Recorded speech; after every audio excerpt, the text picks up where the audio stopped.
Hai guys, welcome back to my YouTube channel. Kembali lagi dengan saya Nila Rezalinda Purnama dari kelas 3C Farmasi dengan NIM 3118108 Stikes Bakti Tunas Husada Tasikmalaya.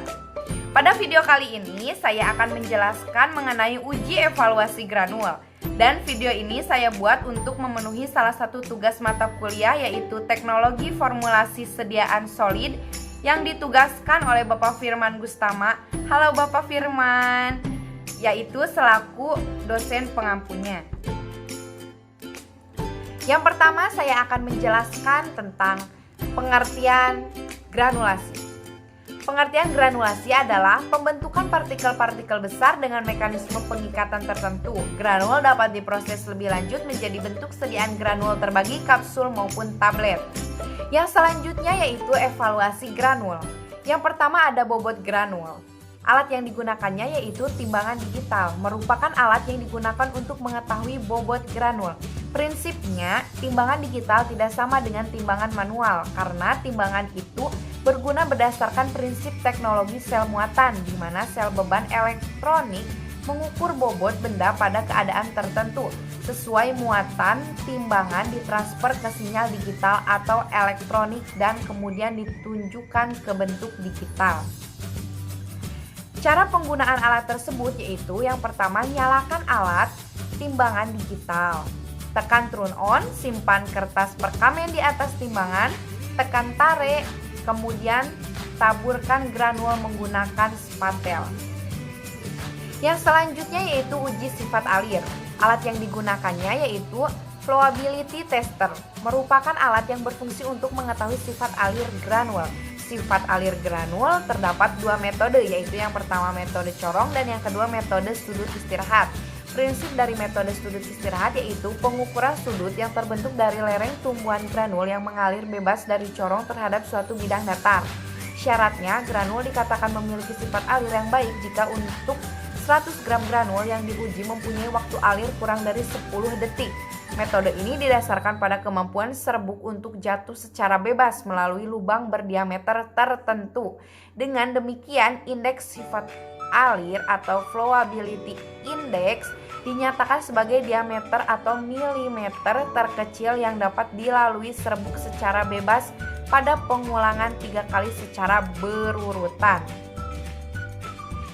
Cara kerja alat ini yaitu timbang seksama 25 gram granul, tempatkan pada corong alat, kemudian uji waktu alir dalam keadaan tertutup, buka penutupnya, biarkan granul mengalir, catat waktu dengan menggunakan stopwatch, lakukan sebanyak 3 kali, kemudian untuk mengukur sudut istirahat dengan menghitung jari-jari dan tinggi dari tumpukan granul setelah metode corong.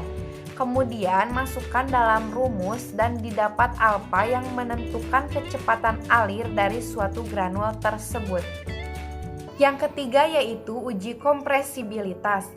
Alat yang digunakan pada uji ini yaitu tamped density, merupakan alat yang berfungsi untuk mengetahui BJ granul. Tujuannya yaitu untuk mengetahui tingkat kompresibilitas sediaan granul. Penentuan kompresibilitas digunakan untuk menghasilkan tablet yang baik. Kompresibilitas dapat dilihat dari harga indeks KAR yang sangat bergantung pada kerapatan nyata maupun kerapatan mampat dari granul. Syaratnya yaitu tidak lebih dari 20%. Jika persen kemampatan kurang dari 20%, keteraturan fabrikasi akan tercapai.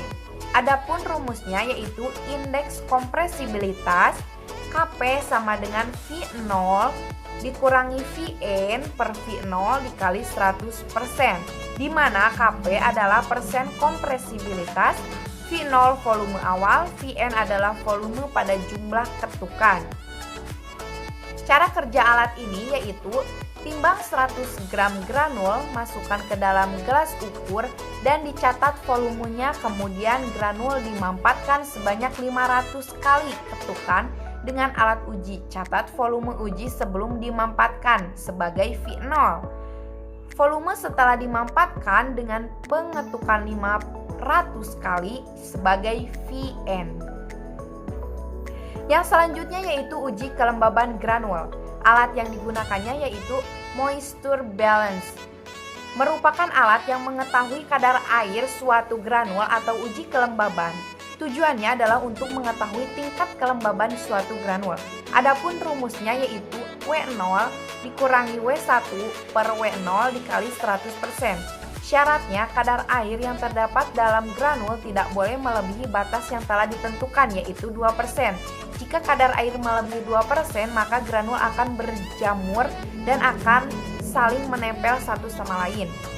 Cara kerja alat ini yaitu alat ini dibuka terlebih dahulu, kemudian masukkan granul seujung spatel ke dalam alat ini. Setelah itu ditutup sampai terbunyi suara tit. Kita bisa lihat kadar air dari sebuah granul tersebut. Kemudian yang terakhir adalah uji distribusi ukuran partikel granul. Alat yang digunakan pada uji ini yaitu shape shaker, merupakan alat untuk mengetahui menghomogenkan ukuran granul atau distribusi ukuran granul. Alat shape shaker ini disebut juga dengan mesh bertingkat yang terdiri dari 5 mesh dengan nomor yang berbeda-beda, yaitu nomor 20, 40, 60, 80, dan 100. Syaratnya yaitu kadar air suatu granul dapat dikatakan baik apabila hasil perhitungan persennya 2-5%. Prinsipnya saat alat dalam keadaan on maka user perlu menyeting waktu dan RPM lalu tekan enter. Maka motor akan aktif menggerakkan filterisasi shaving secara perlahan. Tunggu hingga counter down dan buzzer berbunyi di mana menandakan alat telah selesai mengayak obat. Cara penggunaan alat ini yaitu masukkan sejumlah 100 gram granul diletakkan di atas ayakan yang telah tersusun dan ditara, mulai dari ayakan mesh 20 sampai dengan ayakan mesh 100. Pada alat shape shaker, setelah pengujian selesai, masing-masing ayakan ditimbang kembali dan dihitung distribusi granul pada tiap-tiap ayakan. Terima kasih, hanya itu saja yang dapat saya sampaikan. Semoga bermanfaat. Wassalamualaikum warahmatullahi wabarakatuh. See you in another video. Bye-bye. Jangan lupa like, comment, and subscribe.